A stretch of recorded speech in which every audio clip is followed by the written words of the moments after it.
Blackwood Manor, a name whispered in hushed tones, a place shrouded in darkness and fear.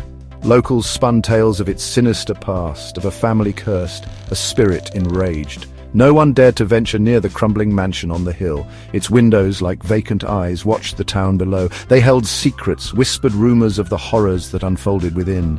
But tonight, the silence would be broken. A group of friends, drawn by the allure of the unknown, stood at the foot of the hill. They were young, their laughter echoing in the stillness, oblivious to the darkness that awaited them. The old iron gate creaked open, a mournful sound that sent shivers down their spines. They stepped onto the overgrown path, each footstep crunching on fallen leaves, a symphony of unease. The air grew heavy, thick with the scent of decay and something ancient, something unsettling. The mansion loomed larger with every step, its shadows swallowing them whole. Are you sure about this? Don't worry, it's just an old house. But even he couldn't ignore the prickling sensation on the back of his neck, the feeling of being watched. The front door groaned open, as if welcoming them into its dark embrace. Inside, cobwebs draped the foyer like macabre decorations. Dust lay thick on the floor, undisturbed for years. This is insane. Let's try the app. Ben held up his phone. The screen glowed with the image of a spectral figure, the logo of the GhostSpeak app, a tool for communicating with the other side. Is anyone there? Ben spoke into the phone, his voice echoing in the silence. A faint whisper, barely audible, seemed to emanate from the shadows.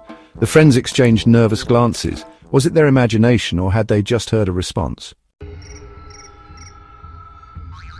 The app crackled to life. A disembodied voice, cold and filled with sorrow, filled the room. App voice, get out, leave this place. Fear gripped them, icy and paralyzing. The shadows in the corners seemed to deepen, twisting and contorting as if alive. The air grew colder, a bone-chilling draft that seemed to seep into their very bones. This isn't funny. But as quickly as it began, the voice faded, leaving behind an eerie silence. The shadows retreated, but the feeling of dread lingered heavy in the air. They were not alone. Panic began to set in. They needed to leave, to escape the suffocating presence of the house. But as they turned to go, they realized the front door was gone, replaced by a solid wall. We're trapped! Emily cried, her voice shrill with terror. Their fear turned to chaos. They scattered, their cries echoing through the empty halls, each one desperate to find a way out. But the house had other plans. Unseen hands pulled them in different directions, separating them in the labyrinthine corridors. Section 6, Face Your Fears. Alone in the darkness, each one faced their deepest fears. Emily, separated from the group, found herself in a nursery filled with antique toys that seemed to watch her with malevolent eyes. Their painted smiles seemed to mock her terror. Jake stumbled upon a library, its shelves lined with ancient books. Whispers filled the air, whispering his name, recounting his deepest secrets. Chloe, trapped in a grand ballroom, danced with shadowy figures, their cold, intangible hands guiding her through a macabre waltz.